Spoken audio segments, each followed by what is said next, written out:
اینها بعضی بلاگرهای چاپلوس روس‌ها یا کارگر فیسبوک هستند، با آنها کار میکنند و پرزیدنت تاجیکستان اگر میخواست تا حال تغییر میداد. برای همین فکر ندارم که او میتواند و فکرم چیزایی هست که دست روی پای او بسته هست. والله اعلم. و همه کسا تاجیکستان را آباد میکنند. باور کن الان وقت است که تو سر برداری و خود را نشان دهی. در این حالت وضعیم باور کنید این حالت ما در دل علم آورد است. خیلی چیکار کنیم؟ باید به پیش رویم، رو افتاده نشویم. کی ریال به مهاجرین تاجیکی ما کمک آوردن رسانده میتواند؟ در این حالت وضعیم که کمک کردیم، بعد شما میتوانید نام خود را پیشوای ملت گذارین که در وقتای وضعینی پیشوایی کردن و در وقتای راحتی این همه میتواند. من هم میتوانم گویم که من پیشوای همین ملتم. یک ملتی بزرگ هستیم، گذشته خوب داشتیم، تاریخ بزرگ داشتیم و این همه را داشتیم. الان چرا این ملت به این حال آمد؟ سلام علیکم دوستان و هموطنان. الان روز از روز میشنیم که تاجیکا در حالت وضعینند، عذاب دارند و هیچ کس پروا ندارد، هیچ کس شکایت ندارد. در فکر چیزی میاد که این مردم سادیس هستند، همینقدر عذابند. با نگاه میکنی خپن و راضی هستند و در این در حالت عجیب هستند این مردم. و علامه آورش این است که دیده و دونسته این مردمی تاجیک رو پستاوید کردند و نگاه میکنی که الان تا هدفهای آنها آشکار شده است و تا حال استفاده میبرند و جنگ اوکراین و دیگر. و این ترکتی که بود، این بازیچه که بود، حتی مردم روسا فهمیدن که این بازیچه است. صاحب اقنام و غیره فهمیدن که اینا همش هدفها داشتن مردم تاجیک رو استفاده بردن.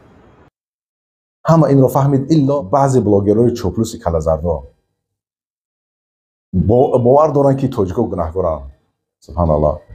اینها بعضی بلاگرهای چوپلوس روس‌ها یا کارگر فیسبوک هستند، با آنها کار میکنند و تاجیک‌ها را گناهکار میحسابند، یا اینکه اینا خادم آنها هستند، شسترکه هستند. خلاصه اینکه کار شدگی شد، نتیجه این کار مشکل کلانی بر سر ملت تاجیک آورد و گناهکاران اساسی به جوابگری کشیده نشدند و نمیشوند و بالعکس زبانی بالاتر گرفتند.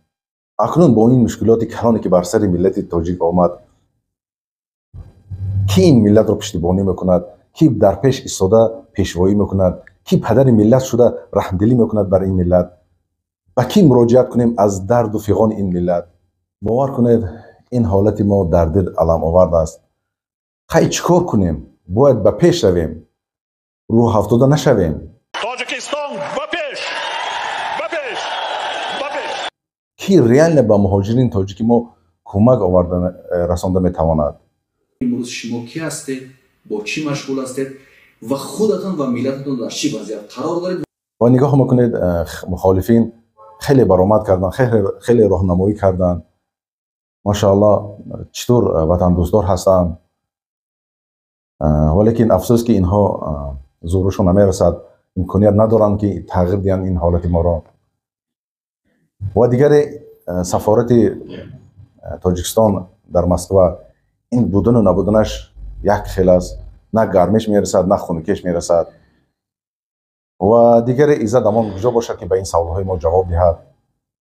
خیلی دوستان، ما رو افتاده نباید شویم، باید به پیش رویم، باید این مشکلات رو حل کنیم یا راه حلش رو بیابیم. اگر ما با این روز خودمون مشغول نشدیم، ما به آینده بهتری نمیرسیم. و بعضی مردم میگویند که ما همه کسا باید به تاجیکستان رویم و آینده خود رو در تاجیکستان آباد کنیم. این روسیه چند سال است که ما در همکاری میکنیم، هیچ به قدری ما نرسید و بالعکس حقوق ما رو پایمال میکند.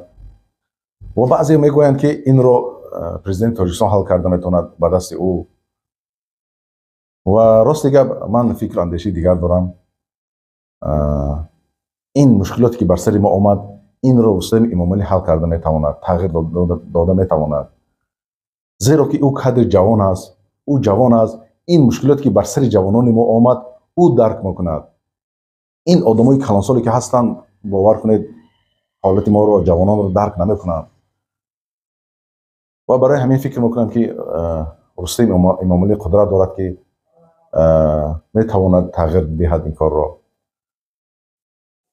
و پرزیدنت تاجیکستان اگر میخواست تا حال تغییر میداد، برای همین فکر ندارم که او میتواند، و فکرم چیزهایی هست که دست روی پای او بسته هست، والله اعلم.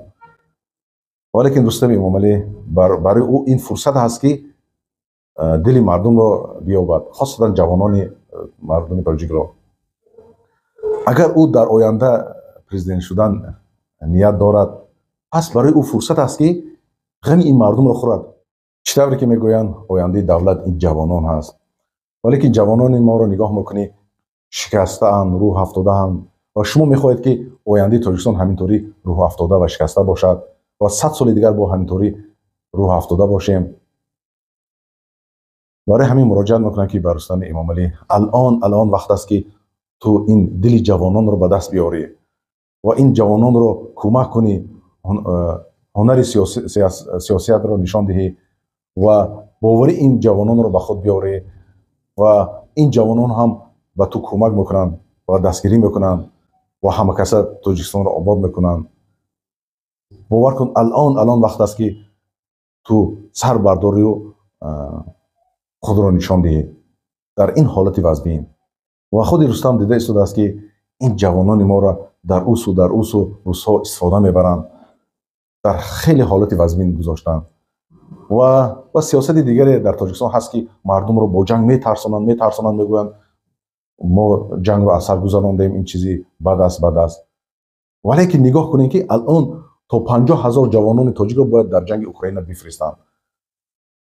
در این چرا شما دستگیری نمیکنین؟ شما میدونید که این چیزی بد است، چرا دستگیری نمیکنین؟ و خاصتا رستم، اگر تو کمک کرده نتونی این جوانان رو دستگیری کرده نتونستی و این قریب که 50,000 تاجیک رو به جنگ اوکراین استفاده بردنی هستند و اینها وقتی که خون رو میبینن، جنگ رو میبینن و از آنجا که برگشتن تو فکر میکنی که در تاجیکستان جنگ نمیشود، یا اینها حق طلب نمیکنن، یا اینها از اونجا اومدن یک خونی بینی شدن، یک آدمی تندرو شدن و نگاه میکنی که مشکلات بالای مشکلات بر سری دولت می آید. برای همین امیدوار که این حالتی که بر سری جوانان ما هست به حال خود نمیگذاریم، کمک میکنین، در پیش صدا پیشوایی میکنین. در این حالتهای وضعی که کمک کردین، بعد شما میتوانید نام خود را پیشوای ملت بذارین که در وقتهای وضعی پیشوایی کردن و در وقتهای راحتی این همه میتواند، من هم میتوانم گویم که من پیشوای همین ملتم و در وقت آرامی. ولیکن ما میخوایم که در وقت وضعی این نامزدی را دکزد کنیم. والله اعلم حل مشکلی ملت ما در کجاست، ولیکن فکر و اندیشه من این است و فکر اندیشه شما مخالف است و مهم این است که ما باید دعا کنیم، طلب کنیم که این حالتی که شد باید از این حالت مردم رو نجات دهیم. و دوستان، شما را به خداوند میسپارم و تمام عزت به دست خداوند هست، پس عزت رو از خداوند جویید. سلام علیکم و رحمت الله و برکاته.